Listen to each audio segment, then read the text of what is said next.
Hello, and welcome to another chapter of a tome pulled right off the shelves at the heart of the Jakuls.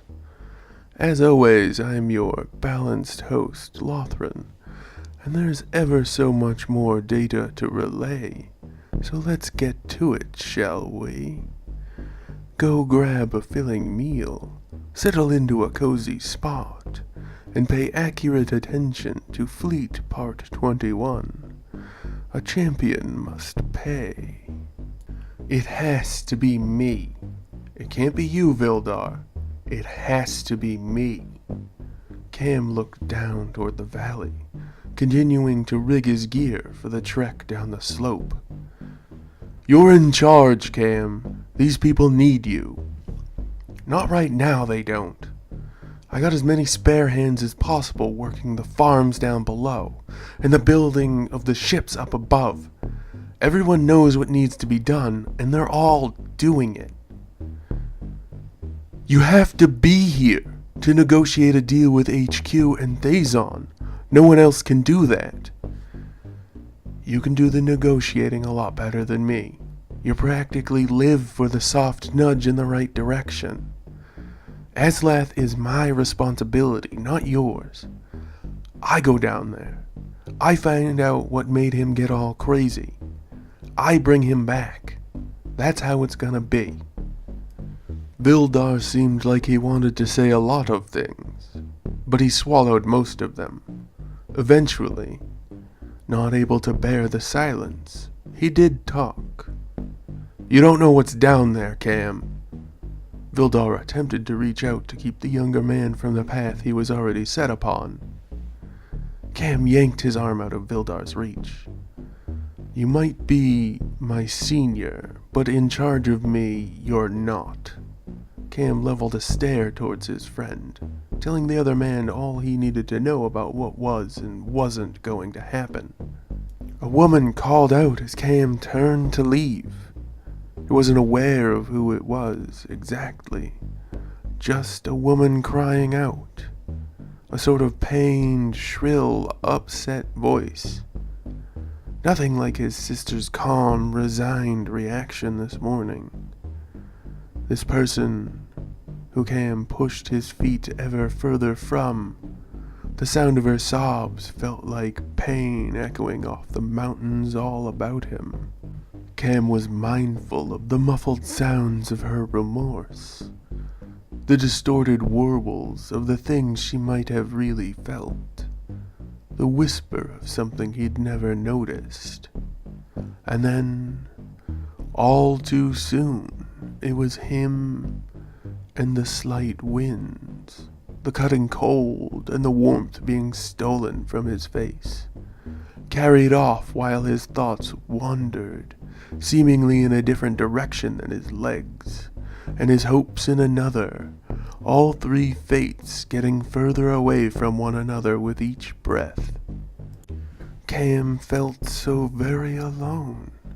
He was, but far enough after a time to look back and see the base up above him barely visible, just a speck. Gone. It'd be gone 20 or so steps more. Strange. He'd spent less time there than he had running from station to station, with Kath, both of them in Trike. Cam could just barely make out Trike hovering around the edge of the base. That had been an even more brutal conversation. Because of the resonance field, as Trike felt such desperate need to help him, coming close to the valley would definitely kill the living ship. Funny, that field had popped into existence only a couple of hours after Aslath had gone missing. Funny. Yeah, right.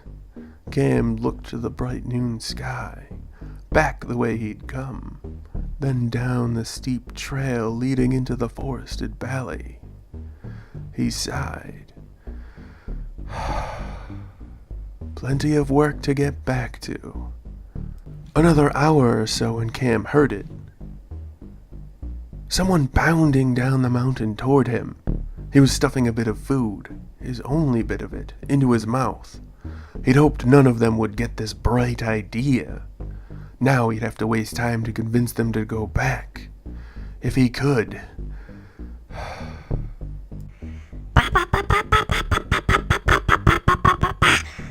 Nono leapt onto Cam's lap where he sat, yelling in high-pitched nonsense, fervently upset that Cam had chosen to leave the little beast behind.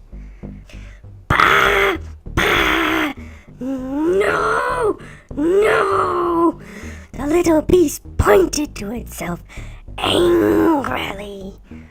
All right. I'm sorry. I shouldn't have left you behind. My bad. Nono stole the morsel of food from Cam's hand, breaking off a piece, the larger bit, shoving that into its mouth, and handing the other half back to Cam, casting a strong, baleful glare his way. You want some water? Nono nodded, and let Cam pour him a cup while patiently waiting to pick it up and sip from it. I'm sorry. I didn't mean to not say goodbye to you. I should have said something. Nono got even more upset, but remained silent as it sat back on its hind legs, looking very Jackal in its presentation. Just staring at Cam like he was the one who was very wrong in this moment. So, you're going to show me the ropes then? Help me find Aslath and bring him back safe and sound. Keep me safe from all the dangers down there. Cam asked a lot of the little beast.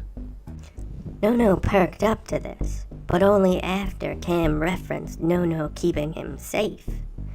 The little beast tapped his chest at the idea, pointing to Cam, and then down to the valley and nodding very vigorously. This was Nono's plan. Well, you are the expert around these parts. I suppose I'll trust you. But I'll have you know I grew up in a similar place. I know my way around wildernesses like this pretty well. Nono nodded while sipping at his water, putting it down and then seeming incredibly sure of himself in that moment. A screeching call echoed over the bitterly frigid wilderness.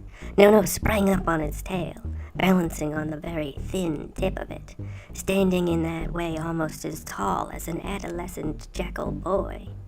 He sniffed the air, continuing to look around, and then settling back onto his hind legs. Nono shot such an intelligent gaze Cam's way. Cam couldn't help but feel like the little critter was telling him that it had his back. And somehow, he was comforted by that. And so it is. Our time together has once more come to a close. I hope each and every one of you enjoyed the tale as much as I have the telling of it.